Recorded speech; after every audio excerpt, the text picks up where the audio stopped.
we wanted to make sure the story that players got lived up to their expectations. If we couldn't do that, then we shouldn't do that. Thank you.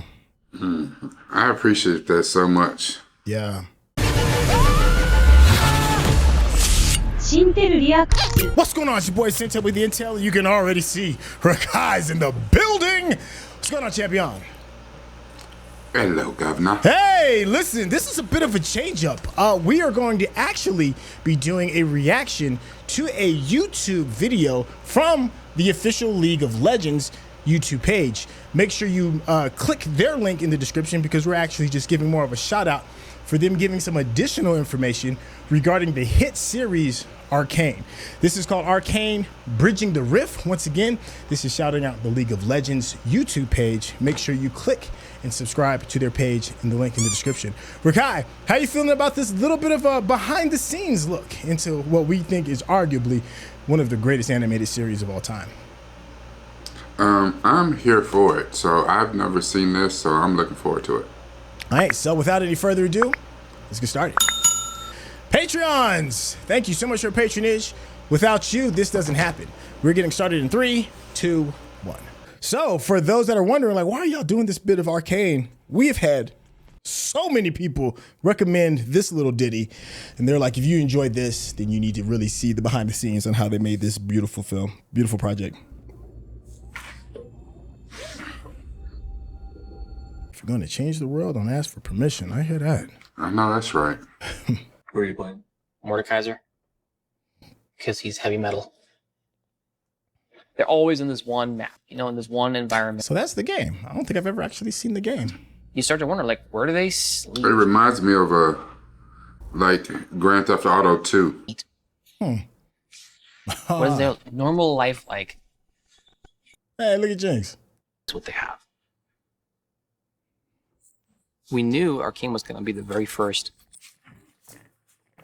The audience asked for a movie or a show for years and years and years, and then they make it, and then it sucks. We were like, if we make something that isn't at least good, then we're really, really harming the League IP. That's true. Yeah. Yeah. Only people don't seem to care about that's Star Wars. They're just Trying to wrap up season 1. This is Echo was Without hair. Just oh yeah, without hair, right? I forgot. you forgot. Well, but like, okay, yeah. but so the second they see that he has the pocket watch, true, Everyone yeah. knows he's like the, you know, the boy who shattered time. I mean, That's right. The people who play the game. Yeah, I was about to say, because I was clueless. I didn't know who any of these characters were. that we built like a special rig on Jinx. You can kind of control going her face from going looking more childish to like adult. Yeah. You have that somewhere to pull up? Yes. Like it's during COVID. How visually to what she was as a kid. Rounder face, bigger eyes. Huh. We really wanted to make her feel like deranged and emotionally affected by what she went through. I think we were a little bit worried about, you know, when we get to the adult Jinx, that we just lose that like beautiful little soul that just just tries to prove to her older sister, like, hey, like I can do this, you know, like believe in me. It's weird seeing the modeled version of these characters. But it's also very cool though. Yeah. I think for the story that we have, it's a story about family. It's a story about siblings that have a hard time. Yes, Fast and Furious. Yeah. G kind of taking over and us feeling like we're losing control over it. We think should be asked without necessarily giving you the answer, but at least asking like, hey, does a person, you know, like Jinx deserve a second chance? Ooh. Can a monster ever be forgiven? Redeemable. Is the character redeemable? I hear that. If you can figure out like what is something that if you love it, a lot of people would love it, that's where you really should go hard. And I think that's what we tried with Arcane, you know. We'll see, but That's the best thing. Yeah.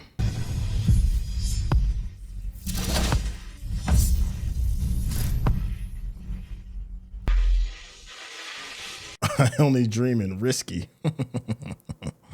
I like that. How you doing, bud? I'm not a snake person. The skinks. I've had them for 20 Or skinks. That's not a Skink. snake? What the hell? when I was No. 15 and Oh, definitely you never old seen enough to skink make that before? kind of Hell no. Freaking old snake with legs? It's a snake and an iguana had a baby. It's a skink. I feel like I just have voices in my head that argue a lot, and every now and again, something they say makes sense, and then you write it down. I was original creative on like Riven up there, and Ari, and let's see, Wukong, Nautilus. Oh, look at all these extra characters. Just, I don't know, that guy. Did you see Echo's character back there? A little bit, yeah. I'm glad in Arcane how they did his locks instead of just giving him a mohawk like they did on. I started playing in beta, and I found, the job offering to work in customer support at Riot on Craigslist. And you'd show up with something, right? You'd be like, here's this sweet art that I found, or here's this idea that I just jotted down. How do we turn that into a champion? Okay. Wow, I like that.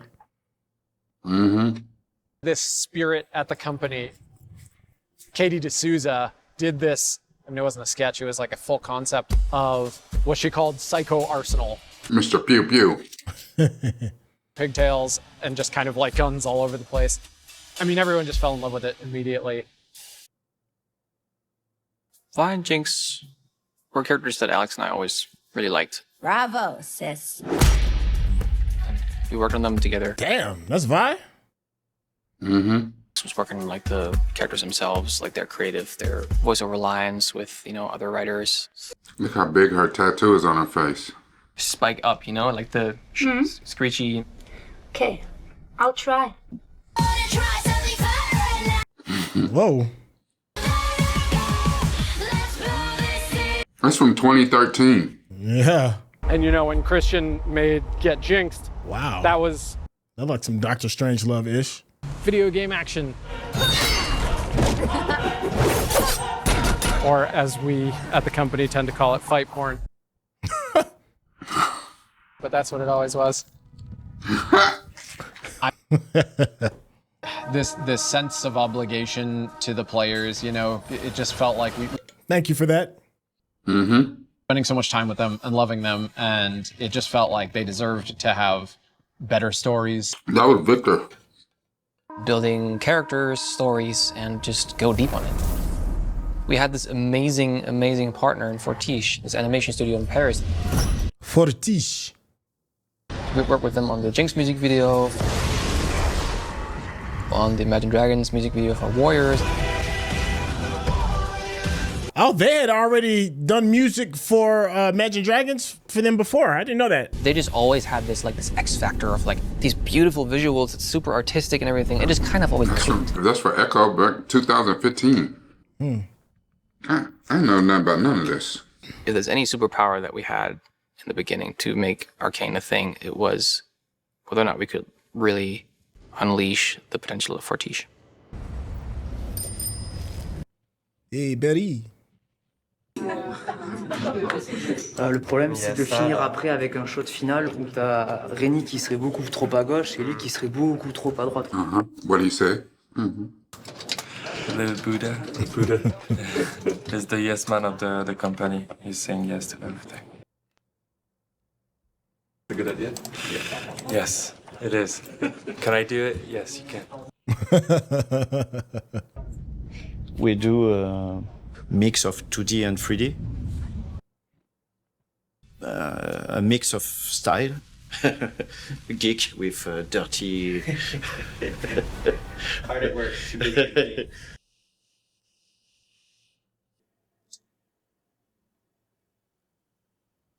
This is what I was waiting for.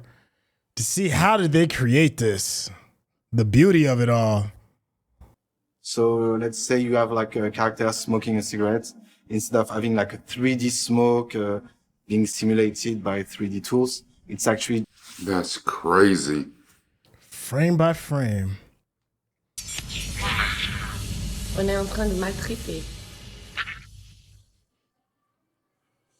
For me, it's a new way to do animation. Now, Catherine, a friend of the channel, has been telling us for ages that France animation is like tip of the spear with coming up with new ideas and concepts. So it's interesting to actually see them talk about this. The way that we talk about San Diego Comic-Con, that's the way, you know, that's the way that France is about animation. Comic books or work on, you know, for Marvel and stuff like that. I like characters. I like, you can bring The gorillas? Yeah.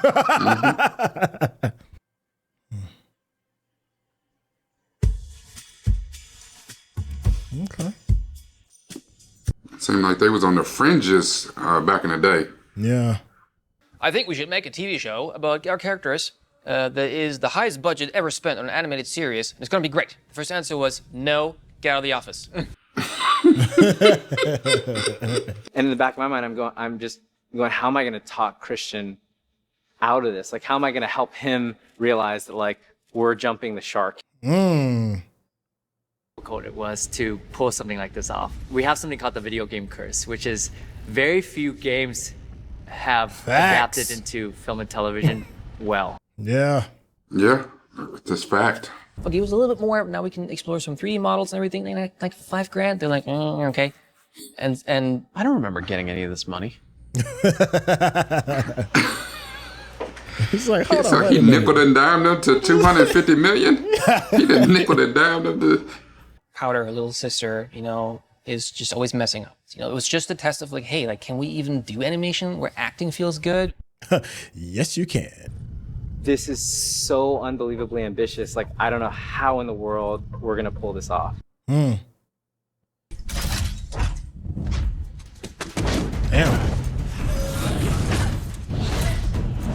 And this was the test footage? Yeah. Dang. And that was the time when I think they realized that I'm probably serious about this project. Oftentimes not knowing what we're getting into was an advantage, because I think if we did know, we would have said, there's no way. Yeah. I don't know if anyone among Riot's leadership necessarily thought that we would definitely be able to do it, but I think they all understood that we just had to try. Oh, I like some of the concepts. Yeah. Like even that one of Jinx is not right. It's only gonna be ever a theory. Fortiche was 5 people. So we had to build a studio of now 200, 250, 300 people. That's where the money went. Yeah, oh yeah, payroll, absolutely. Le pari pour Christian et Riot, c'était est-ce qu'on était capable de sortir 5 heures, 6 heures de film. Right? You went from 4 minutes to 5 hours. And I was like, dude, you're crazy. We haven't even started the first minute of the show. I don't think he was realizing what he was getting into. He's like this. He was a fool. But the excitement he had when he was talking about the show made the difference to me. That's a nice way to clean it up after calling him a fool. On paper, it's not supposed to work because, you know, the experience isn't there and the resume isn't there. Like, that's precisely when it's worth jumping into the deep end of the pool and learning how to swim. Wow. Pendant le test que finalement quand on a commencé à faire le pilote. I bet. Toutes nos références, il y a eu ce côté, ouais, enfin le côté geek, grâce à Christian et Young Victor. Yeah.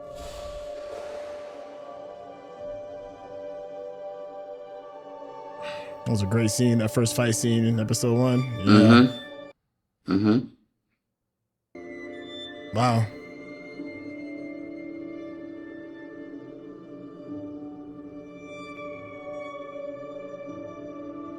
Man, the feeling of breathing life into something.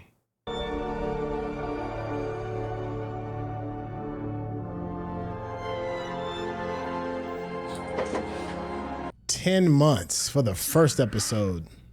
Yeah, but the thing is, you know what I'm saying? You're making a pilot, it's got to be right. Yeah, yeah. It's got to be right.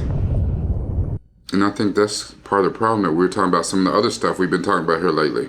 You know, lots of art, lots of exploration, different locations, different characters. And we were already feeling the pressure of the sort of pipeline. Tremendous amount of time to animate, and once the episode is in various stages of animation, change is tremendously disruptive in terms of the amount of time and resources it takes to sort of, you're kind of locked in. Yeah. He basically, he called me and told me like, hey, I just talked to Brandon and like everyone. If we're like on the cusp of launching and we think it's not right, like we'll stop, we'll hold, we'll pivot, we'll cancel. We wanted to make sure the story that players got lived up to their expectations. If we couldn't do that, then we shouldn't do that. Thank you. I appreciate that so much. Yeah.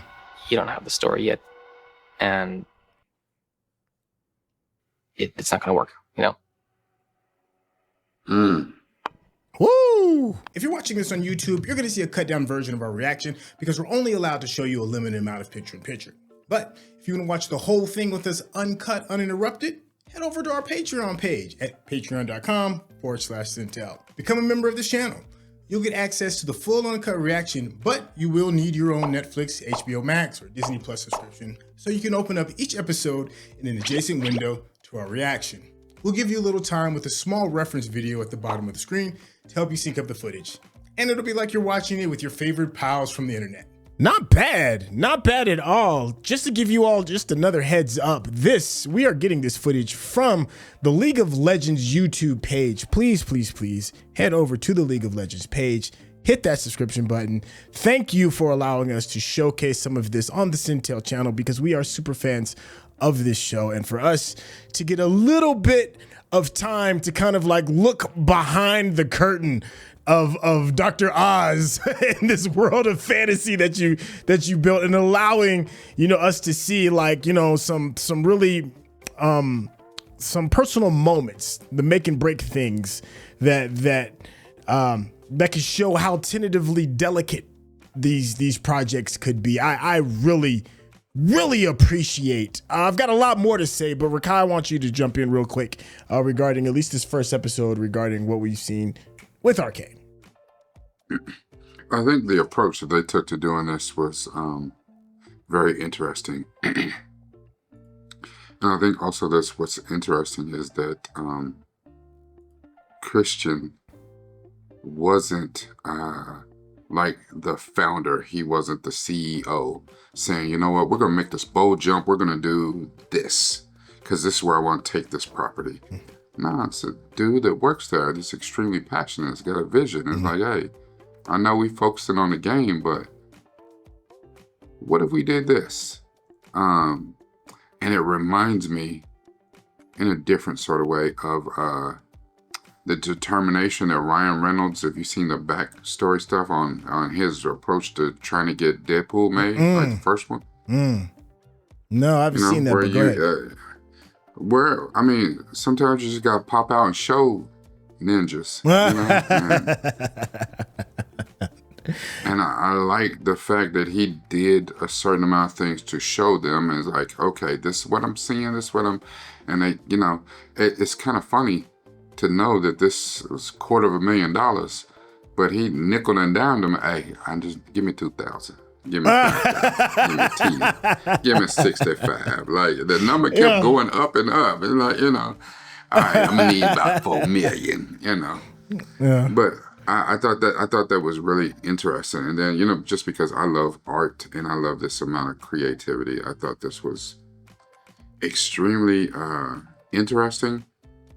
Yeah. And it was really interesting too, where they shut him down and like, hey, you ain't got the story. Like, we can't keep just animating stuff, and this ain't it. So I thought that was really interesting.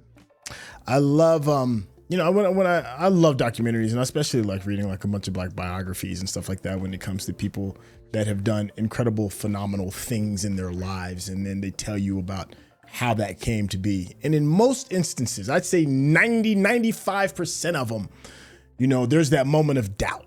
There's that moment of, am I even capable of doing this thing? You know, I'm dreaming so big, it almost seems impossible. And I like hearing how people were able to still themselves enough or find somebody strong enough to lean on in order to get this, or find the intestinal fortitude, or whatever that thing is, you know, in order for them to realize that dream. And them talking about, you know, going from a studio of like, you know, 30 people to like 300 and something. Finding out that, you know, the pilot is actually scarier than actually doing the actual thing, because you're actually taking that first step. Those things when it comes to the creative process and then building success, I will always and forever find fascinating. Don't worry, we are going to do episode 2. Do you have anything to close out regarding this episode, Rekkai? No, I'm ready to get to the next episode. Yeah. See where they were going with this. All right. Hey, so without any further ado, let's I'm sorry. I didn't even my apologies. I was excited to get to the second episode, and I didn't even do what I think is the most important part of this, and that is showing you all another creator that I absolutely enjoy, and that is Rekkai. Rekkai, tell the people how they can get a deeper understanding of that brilliant, beautiful mind of yours. You can come visit me patreon.com or youtube.com/Noopfromdaville, NUPEFROMDAVILLE. Don't worry if I said it too fast, it's in the description. I love this sort of stuff, and if you look at some of my other videos, you see I kind of pull some of this stuff out and kind of go in depth talking about it. So remember, it's always about this. It's most definitely always about this. Thank you, Chef. Thank you, Chef. Know where you can get all that. There's a link in the description, and we'll see you for episode 2. All right, y'all. Take care. Peace.